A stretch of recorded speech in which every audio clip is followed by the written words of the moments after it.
Hello. Welcome back to another Football Daily Top 10. I'm Doogie, the new Poshguard FD, and today I'll be taking you through whose career at Bavarian giants Bayern Munich has quickly been forgotten. 10. Emery Chan.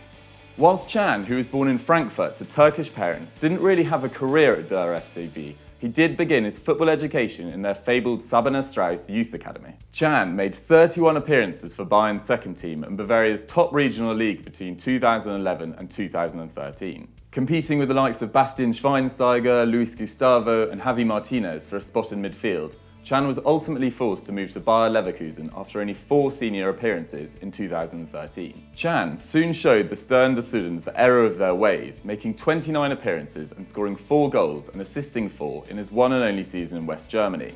This output from CDM attracted the interest of Liverpool, where Chan has been ever since. He has now burst through an inconsistent period in Merseyside to become a regular starter under Jurgen Klopp, offering a dynamic and technically astute option in a midfield 3. Moments of quality like last season's Premier League goal of the season against Watford have perked the interest of the likes of Juventus. But for now, the Allianz Arena's loss seems to be Anfield's gain.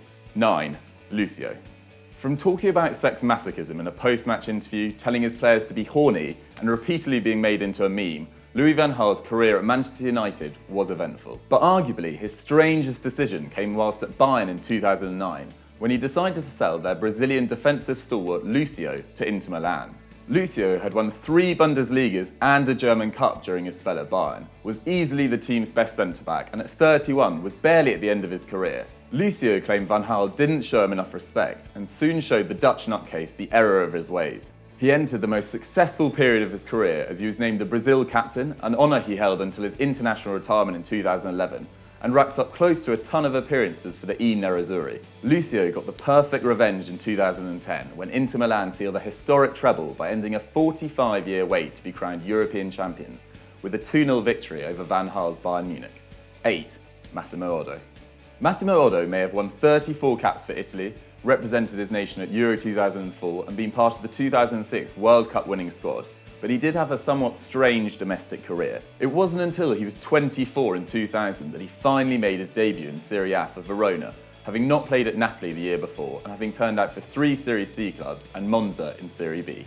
In 2002, after 2 successful years with Verona, the right-back moved to Lazio, where he won a Coppa Italia and was made captain for the 2006-07 season. He transferred to Milan in 2007 and started in their Champions League victory over Liverpool that year. However, after fellow countryman Zambrotta arrived at the San Siro the following year, Aldo's game time was limited and he went on loan to Der FCB for 2008-09 with the option to make the move permanent. After 18 appearances, the Bavarians decided not to take up the offer and Aldo returned to Milan to fight with Zambrotta and Abate for their fullback spots. Aldo's career, which spanned 17 years, 11 clubs and 428 club appearances, will certainly not be remembered for one unremarkable season in South Germany. 7. Jeanpierre Papa. Whilst Papa was a scoring phenomenon on French soil, it's fair to say he never really hit the same heights abroad. Papinades was the captain of the Marseille side of the late 80s and early 90s that won 4 consecutive Ligue 1 titles. He was the league's top scorer for 5 consecutive seasons between 1988 and 1992, netting 134 goals for Les Olympiens. In 1991, he led Marseille to the European Champions Cup final, where they lost to Red Star Belgrade on penalties. His outstanding performances that season saw Papa win the Ballon d'Or. It was time to test himself abroad, and in 1992, Papa moved to AC Milan for a then world record fee of €11.2 million. However, Papa struggled to establish himself and even came on as a substitute in the 1993 European Cup final, which Milan lost 1-0 to his previous employers Marseille. By the time he moved to Bayern in 1994, aged 31, his body was failing. He spent most of his first season injured, but did help Dayrotten to the UEFA Cup triumph over Bordeaux in 1996. His 2 years at Bayern only yielded 3 goals in 27 appearances, a poor return by his exemplary career standards of a goal every 0.5 games for club and country. 6. Marc Hughes.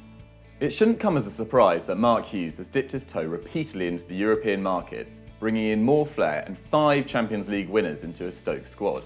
The Welsh striker, after all, had spells at Barcelona and Bayern Munich in between 2 stints with Manchester United.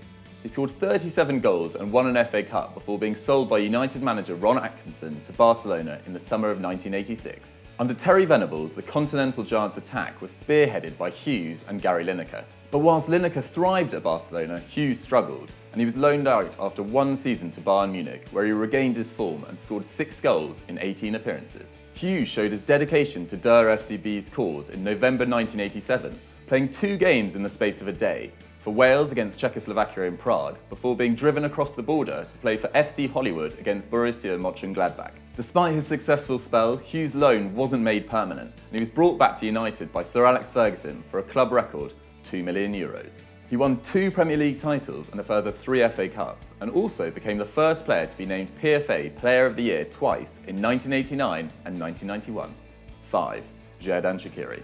Shaqiri moved to Switzerland from Kosovo in 1992 and began his career at FC Basel, making his debut for the first team aged just 18 before helping the club to 3 Swiss League titles. This form prompted Jupp Heynckes to bring him to the Allianz Arena in 2012 for €11.6 million. By the end of the season, he had made 39 appearances for Der FCB, and his 8 goals helped Bayern to their first ever treble. Unfortunately, that was the peak for the squat winger, as the arrival of Mario Götze and a resurgence in form of Frank Ribery meant Shaqiri only made 17 league appearances the following season. Shaqiri left for Inter Milan in January 2015 after a 3-year spell in the famous red and white stripes, which yielded 9 major trophies, including 3 consecutive Bundesliga titles. Despite averaging 3.5 chances created per 90 for Inter in the 15 Serie A games he played, more than Eriksen's 3.1 and Coutinho's 2.6 in the Premier League last year, Shaqiri was surprisingly sold to Stoke only 5 months later. This season, he has already curled in one of his long-range specialities and is averaging 3.1 chances created per 90, which is far superior to Leroy Sané's 2.5 and Juan Mata's 2.4. 4. Miroslav Klose. It's often difficult to remember that Miroslav Klose did actually have a club career and wasn't just wheeled out every 4 years to bang in goal after goal at World Cups. Yes, the World Cup's all-time leading goalscorer may have scored an incredible 16 goals in 24 matches at an average of 0.7 goals per game, but he also had a commendable club career. Polish-born Klose started his career at Kaiserslautern. His 16 league goals in 2001-2 was only 2 shy of winning him the Golden Boot. In 2004, his move to Werder Bremen led to the most successful period of the Somersault Lovers' career.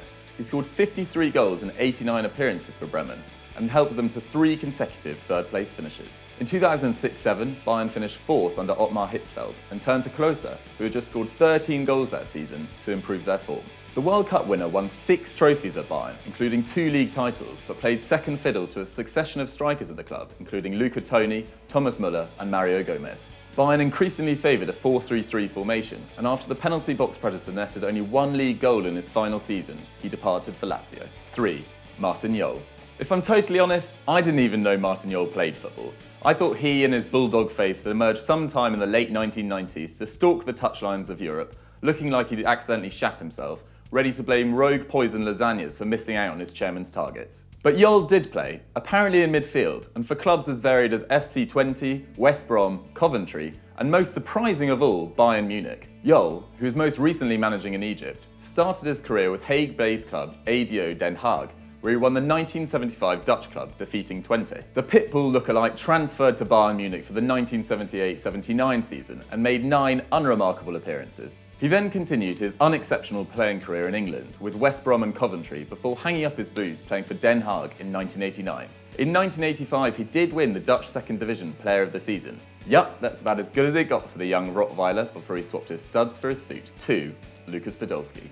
The German fans gave Podolski a send-off more akin to a rock star than a footballer after his international finale in March, and rightly so. Podolski scored 49 goals and 130 appearances for Die Mannschaft. His club career, in comparison, has been slightly underwhelming.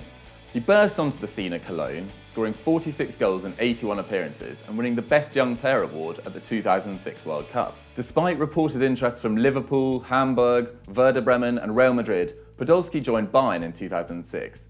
Podolski's first season was plagued by injuries, and after the arrival of Luca Toni in 2007, his game time was drastically reduced. He did win the double that season, but even the arrival of former national team manager Jurgen Klinsmann at Bayern in 2008 couldn't bring further game time. Spells back with Cologne and moves to Arsenal, Inter Milan and Galatasaray couldn't give Podolski the career fulfillment his talent deserved.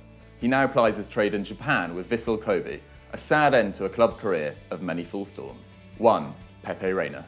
What do Javier Lopez Vallejo, Jerzy Dudek, Charles Atange and Brad Jones have in common? They've all had to watch from the bench for years, as Pepe Reina has made a series of superlative performances for Villarreal, Liverpool and Napoli. The job of a reserve keeper is a tricky one. On the bench for game after game, only getting the occasional cup appearance, wishing your teammates luck but secretly wishing the goalkeeper gets a minor injury or even concedes a few goals in victory. But in 2014-15, Reina fulfilled that unfamiliar role at Bayern Munich, watching on as Manuel Neuer produced consistently superb performances as Bayern romped the title by 10 points. Conceding a league-best 18 goals in 34 games, their second-best total in the last 10 years. On May the 9th, with the league wrapped up and a Champions League semi-final against Barcelona to come, Neuer was rested for a home match against Augsburg. Reina had his big chance, but on only his third appearance of the season, he was given a straight red card in the 14th minute and conceded a penalty.